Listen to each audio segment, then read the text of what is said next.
समाधि है वीर समाधि रानी लक्ष्मीबाई की। अंतिम लीला स्थली यही है लक्ष्मी मर्दानी की।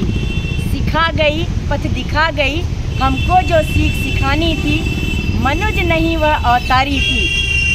तो निश्चित रूप से ये अवतारी थी। 19 नवंबर 1828 को उत्तर प्रदेश बनारस के मणिकर्णिका घाट पर मोरोपंत जी के वहाँ जन्म लेने वाली रानी लक्ष्मीबाई, जिनका बचपन का नाम मनु था, जब गंगाधर राव से झांसी राजा गंगाधर राव से इनका विवाह हो गया, उसके बाद बहुत कम समय के बाद ही राजा जी दिवंगत हो गए।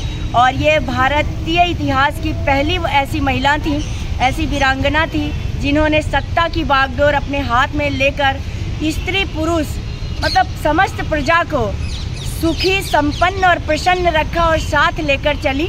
सत्ता की बागडोर पूरी कुशलता से संभाली।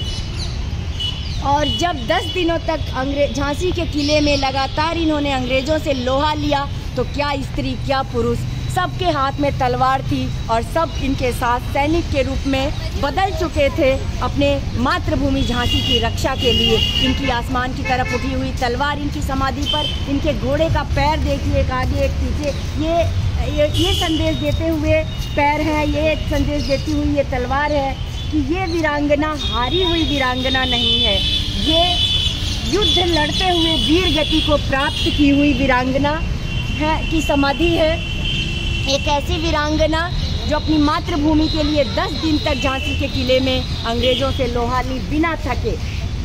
और उसके बाद जब ये दिवंगत हुई तो बाबा गंगादास ने, संत गंगादास ने इनकी चिता को मुखाग्नि दी और चिता ठंडी होने के बाद इनकी अस्थियों को इकट्ठा किया। और जिस स्थान पर उन अस्थियों को इकट्ठा करके और इनकी समाधि बनाई गई, वो स्थान यही है ग्वालियर का फूलबाग एरिया, जिसको रानी लक्ष्मीबाई की समाधि स्थल के नाम से जाना जाता है।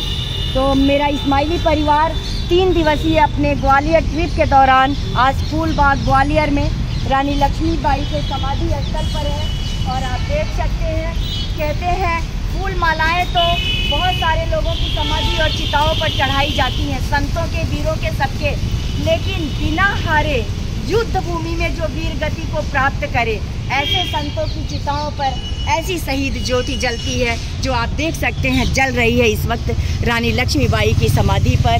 तो मैं ऐसी वीरांगना को प्रणाम करती हूँ, और इसलिए भी प्रणाम करती हूँ कि जिस समय सैन्य व्यवस्था में स्त्रियों का कोई स्थान नहीं था देश में, उस समय स्त्री सैन्य संगठन और कुशल नेतृत्व क्षमता डेवलप करी थी इन्होंने स्त्रियों में।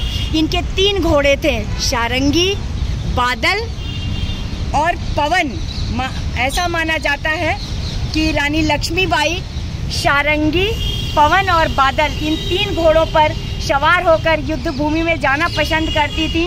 इनकी बागडोर हाथ में लेकर इन पर सवारी करना पसंद करती थी। और जिस समय रानी वीर गति को प्राप्त हुई, जिस घोड़े की सवारी अपने अंतिम युद्ध में इन्होंने किया था, वो घोड़ा बादल था।